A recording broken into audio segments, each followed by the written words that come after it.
7 astuces pour être sûr de bien réussir son premier rendez-vous galant.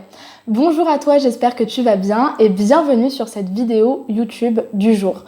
Aujourd'hui, on va voir quelles sont les 7 astuces pour que tu sois sûr de réussir ton premier rendez-vous galant parce que je sais que c'est souvent un stress, on a souvent des appréhensions, des attentes. On veut être bien, on veut être suffisante, on veut se dire qu'est-ce qui est bien pour bien le réussir, pour bien vivre le moment ou même faire bonne figure face à la personne qu'on va rencontrer.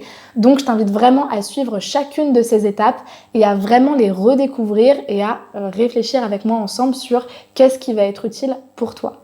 Avant de poursuivre la vidéo, je me présente, je m'appelle Chloé Mercart et je suis ta coach en amour et en amour de toi, experte sur la dépendance affective et sur le développement de l'estime de soi. En 2019, j'ai créé S'aimer plus pour t'accompagner quotidiennement à te choisir, à t'aimer et à te valoriser dans le but que tu trouves l'homme de ta vie, mais surtout que tu puisses vivre une belle histoire d'amour qui soit sereine et qui soit équilibrée. Et donc, si ce n'est pas déjà fait, je t'invite à t'abonner à la chaîne YouTube pour ne manquer aucune des vidéos sur le sujet des rendez-vous, de la séduction, mais même des débuts de relations amoureuses chaque matin à 8h. Et pour ce faire, tu peux t'abonner dès à présent en cliquant sur le bouton rouge s'abonner en bas à droite de la vidéo. Et sache également que j'ai concocté pour toi une formation offerte pour justement les femmes dans ton cas qui se demandent comment faire pour être séduisante aux yeux d'un homme, mais surtout pour que lui, il ait envie de s'engager avec moi et pour être cette femme avec qui on a envie justement d'avoir du sérieux et d'être sérieux. Et cette formation, elle s'appelle « Incarner la femme sensationnelle, lumineuse et unique qui l'épousera » et elle est directement disponible en téléchargement. Il faut que tu ailles dans la barre de description de cette vidéo et que tu cliques sur le lien qui y correspond pour remplir le formulaire et recevoir cette formation dans ta boîte mail et la découvrir. Donc je t'invite directement à le faire et nous, on va voir dans quelques instants quelles sont les 7 astuces pour bien réussir ton premier rendez-vous galant. C'est parti, on commence tout de suite avec la première astuce. Alors, je t'imagine bien en train de te préparer, en train de te dire comment il faut que je fasse pour bien réussir ce rendez-vous. Et c'est normal, un rendez-vous, c'est des attentes, c'est de la palpitation, de l'excitation, de l'appréhension. Donc, justement, c'est important de se rappeler déjà de la première étape. Ça peut paraître simple et bête et stupide, mais c'est hyper important. Va voir un homme qui te plaît. Si tu ne vas pas à un rendez-vous avec un homme qui déjà te plaît, mais que tu te poses des questions, que tu te dis « oulala, celui-là, je sais même pas comment lui parler, on rigole même pas ensemble, il me plaît pas trop, je le trouve bizarre, mais bon, j'ai peur d'être seule, donc j'y vais quand même. Et en plus de ça, je vais dans un lieu qui me plaît pas, qui est lugubre, dans lequel je me sens pas bien et qui m'excite pas. » Déjà, ça va mal se passer. Parce que, si tu veux, les cartes avec lesquelles tu joues, elles sont déjà faussées.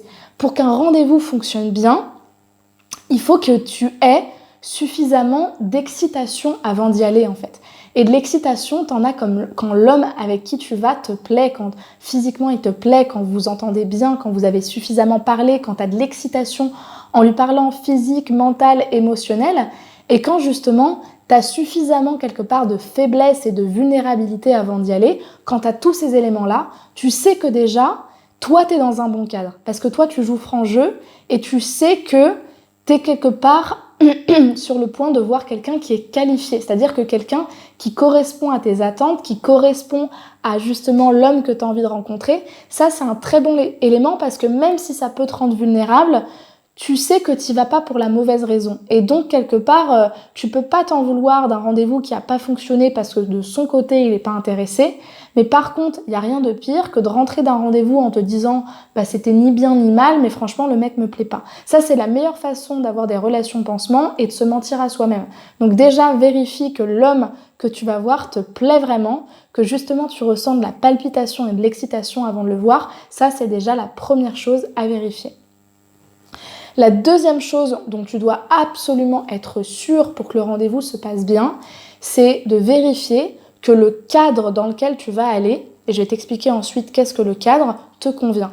En très gros, c'est en gros, si j'ai envie d'avoir une relation sérieuse, que j'ai besoin d'échanger, que j'ai besoin d'apprendre à le connaître, le cadre de je vais chez lui pour regarder un film Netflix en sachant qu'il m'a déjà proposé de m'envoyer des photos sexy, voir qu'il a déjà hyper sexualisé la conversation et qu'il y a des sous-entendus comme quoi il peut se passer des trucs entre nous, c'est pas forcément le meilleur cadre. Parce que on sait très bien, les filles, quand on va à un rendez-vous qui est pas clair pour nous. Déjà, quand le rendez-vous, il est à 23h, qu'il n'y a pas de date, que le mec te prévient à la dernière minute, que c'est à toi de prendre le RER ou qu'il vient te chercher en voiture hyper tard le soir et que le truc est pas clair et que tu le sens pas, ça sert à rien d'y aller. Parce que, en fait, c'est encore une fois un cadre qui est faussé, des cartes qui ne fonctionnent pas, et surtout le vrai problème derrière la situation, souvent, c'est qu'on a peur de perdre son attention, on a peur de pas le satisfaire, on a peur de lui déplaire, et en fait, on a peur d'être seul. Et donc, du coup, on accepte des cadres qui ne nous conviennent pas. Sois sûr que l'endroit dans lequel tu vas et que ce qui va se passer entre vous, c'est quelque chose qui te convient. Voire même, tu peux lui en parler en lui disant, écoute, moi voilà l'état d'esprit dans lequel j'y vais, je veux pas de ça, je veux pas de telle chose, et ça sert à rien de m'emmener chez toi la première fois parce que ça ne m'intéresse pas. Ou alors inversement, si tu sais que tu veux ne pas te prendre la tête et que tu veux pas t'intéresser à lui et que vous êtes sûr de ce qui se passe, ça sert à rien d'aller dans quelque chose où il y a quelqu'un en face de toi qui a des attentes et qui te demande de te présenter et quelque chose d'hyper sérieux. Mais sois honnête avec toi sur pourquoi tu y vas, quelles sont les raisons qui te poussent à y aller et est-ce que c'est clair le cadre dans lequel tu vas à ce rendez-vous-là. La troisième astuce pour moi qui te permettra de bien vivre ce rendez-vous galant et de le réussir, c'est d'être dans des vêtements dans lesquels tu te sens bien. En fait, si tu te mets sur ton 31 mais avec une robe dans laquelle tu te sens, je sais pas, saucissonné, tu te sens pas bien, t'es pas à l'aise, avec des talons avec qui t'arrives pas à marcher, dans un maquillage qui te convient pas, que c'est pas ton jour, que tu te sens pas bien dans ton corps à ce moment-là et que tu te travestis pour être bien mais qu'en fait toi tu te sens pas bien, en fait tout le rendez-vous tu vas y penser. Ça peut paraître bête mais l'état d'esprit dans lequel t'es, il y a des grandes chances qu'il soit déterminé par la manière dont comment t'es habillé, comment tu t'es coiffé, comment tu t'es préparé, qu'est-ce que tu t'es dit au moment de te préparer, parce que peut-être que tu t'es dit tiens il faut que je m'habille comme ça pour qu'il me voie comme ça ou qu'il voit tels atouts. En fait, si tu fais les choses pour lui plaire mais que ce que tu fais ne te convient pas, tu vas être mal à l'aise, ça va se sentir, tu vas pas vraiment te montrer tel que t'es parce que tu vas pas arrêter de penser à ça et ça va complètement dénaturer le rendez-vous. Donc, quitte à ne pas lui plaire et à lui paraître simple, ce sera déjà une information qu'il te donnera parce que s'il voit pas la pépite que t'es, telle que t'es, sans forcément sortir le grand jeu, déjà pour moi c'est une information qu'il n'est pas vraiment intéressé par toi, mais mets-toi dans des vêtements et dans une préparation qui te convient et qui fait que quand il va, tu te sens belle, tu te sens bien, t'es pas en train de surjouer le truc, mais juste t'es qui tu es et tu te sens vraiment aligné dans la manière dont tu te présentes. La quatrième astuce pour que le rendez-vous se passe bien, c'est qu'il y ait vraiment un équilibre dans la conversation. Intéresse-toi à lui, mais sache aussi parler de toi. C'est très très très très important qu'il y ait ces deux équilibres. Si tu ne fais que parler de toi, en fait, c'est que finalement, généralement, c'est qu'on n'a rien d'autre à raconter et qu'on veut se mettre en avant pour se rassurer. Et si tu ne fais que t'intéresser à lui, c'est très bien, ça peut être très plaisant, mais au bout de quelques semaines, ça va t'ennuyer. Et puis lui, ça lui permettra pas d'avoir cette information que toi aussi t'es importante dans la relation et que vous allez être sur un pied d'égalité tous les deux. Donc c'est très important pour le rendez-vous, pour qu'il y ait un équilibre et qu'il apprenne suffisamment à te connaître et qu'il sache que t'es quelqu'un d'ouvert à la discussion, mais c'est surtout une première base qui va être importante pour la relation qui va suivre. Montre-lui que t'es importante, que tu sais parler de toi, que t'es intéressante et intéresse-toi à lui de la même manière pour lui montrer que t'es dans l'écoute. C'est ce qui va permettre en fait de créer ce qu'on appelle le rapport entre deux personnes, de remarquer vos points communs, de créer une bonne interaction qui va être justement favorable à de la connexion, à de la complicité, à des rires et à un bon moment passé ensemble. La cinquième astuce que je te conseille dans ce rendez-vous-là, c'est de vraiment être à l'écoute de tes envies et notamment vis-à-vis du rapprochement physique parce que souvent dans les premiers rendez-vous, on a souvent ce truc de est-ce que je dois me rapprocher de lui, est-ce que je dois accepter quand il me fait un câlin, est-ce que je dois accepter quand il me fait un bisou, qu'est-ce que je dis, qu'est-ce que je fais. Et le pire dans ces cas-là, c'est de le faire en rabaissant justement ses standards, ses exigences et surtout en n'écoutant pas ses envies. Pour deux raisons, parce que déjà un homme le sent quand vous faites les choses par peur et souvent quand vous êtes dans cette thématique-là, c'est que vous avez du mal à affirmer vos envies, à dire non, à prendre votre temps et bizarrement vous attirez que des hommes qui abusent de vous et de vos limites et de votre corps. mais surtout parce qu'en fait, ça va dénaturer le rendez-vous encore une fois. Si justement vous avez du mal à prendre votre temps parce que c'est difficile pour vous de savoir ce que vous avez envie de faire, vous n'allez pas prendre de plaisir quand vous allez vous rapprocher de lui et vous allez stresser en fait dans la relation. Et même s'il se passe rien, vous serez dans un contrôle de ce qui se passe, de ce que je fais, etc. Alors qu'en fait, ça pourrait être juste naturel en écoutant vos envies, en vous disant là, je sens qu'il y a un rapprochement. Est-ce que j'ai envie? Est-ce que j'ai pas envie? Et vous pouvez très bien choisir un entre-deux. Je peux très bien choisir d'essayer de me rapprocher de lui. Et quand je sens que c'est pas tout à fait clair, je mets une petite distance en lui exprimant et c'est tout. Mais le plus important, surtout dans les premiers rendez-vous, c'est de prendre du plaisir.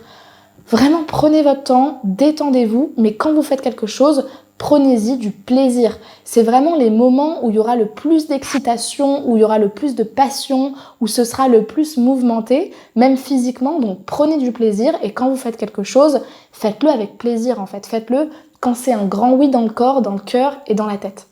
La 6e chose pour réussir son premier rendez-vous, et là ça se passe plus vers la fin, moi je trouve que c'est hyper important pour poser vraiment les bases d'une relation et pour encore une fois améliorer le rapport entre vous, c'est de le remercier quand vous avez passé le moment avec lui.